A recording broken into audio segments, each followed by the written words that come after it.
অদৃশ্য থেকেও ক্ষমতার কেন্দ্রে এক রহস্যময় নীরবতা পালন করছেন ইরানের নতুন সর্বোচ্চ নেতা মুজতবা খামেনি। মধ্যপ্রাচ্যে যখন যুক্তরাষ্ট্র ও ইসরায়েলের সঙ্গে সর্বাত্মক যুদ্ধ চলছে, তখন সবচেয়ে বড় প্রশ্ন হয়ে দাঁড়িয়েছে, কোথায় আছেন মুজতবা খামেনি, ইরানে নাকি দেশের বাহিরে? পিতা আয়াতুল্লাহ আলী খামেনির মৃত্যুর পর ক্ষমতা গ্রহণ করলেও গত ৬ সপ্তাহে কোনো বার্তায় তার সরাসরি উপস্থিতি তেমন টের পাওয়া যায়নি। আর তিনি যদি দৃশ্যপটে নাই থাকেন, তাহলে হরমুজ প্রণালী খোলা বা বন্ধ রাখার মতো রাষ্ট্র কাঠামোর ভাগ্য নির্ধারণী সিদ্ধান্তগুলো আসলে কে বা কারাই নিচ্ছে? গত ৬ সপ্তাহে মুজতবা খামেনির প্রকাশ্যে কোনো ভাষণ বা বার্তা আসেনি।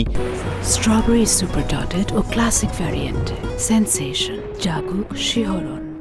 তার বদলে রাষ্ট্রীয় টেলিভিশনে তার নামে বিবৃতি পড়া হচ্ছে এবং এআই দিয়ে তৈরি ভিডিও ব্যবহার করে তার উপস্থিতি প্রমাণের চেষ্টা চলছে।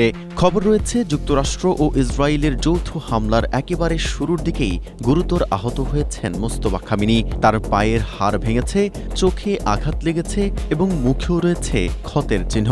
যদিও সরকারিভাবে এসব তথ্যের কোনো সত্যতা নিশ্চিত করা হয়নি। তবে আড়ালে থাকলেও তিনি পুরোপুরি নিষ্ক্রিয় নন। জানা গেছে, অডিও কনফারেন্সের মাধ্যমে তিনি উচ্চ পর্যায়ের বৈঠকে অংশ নিচ্ছেন এবং গুরুত্বপূর্ণ সিদ্ধান্তে তার অনুমোদনও থাকছে। এই অদৃশ্য নেতৃত্বের সুযোগে দৃশ্যপটের সামনে চলে এসেছেন পার্লামেন্টের স্পিকার মোহাম্মদ বাঘের গালিবাফ এবং পররাষ্ট্রমন্ত্রী আব্বাস আরাগচি। তারা কূটনীতি ও সামরিক ক্ষেত্রে এখন গুরুত্বপূর্ণ মুখ হয়ে উঠেছেন এবং ইসলামাবাদে যুক্তরাষ্ট্রের সঙ্গে প্রথম দফার শান্তি আলোচনায় নেতৃত্ব দিয়েছেন।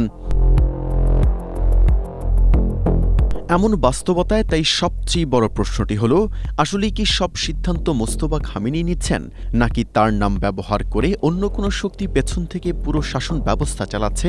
ইরানের অস্বচ্ছ রাজনৈতিক কাঠামো এবং সামরিক ধর্মীয় শক্তির জটিল ভারসাম্যের কারণে এই উত্তর এখনও অধরা।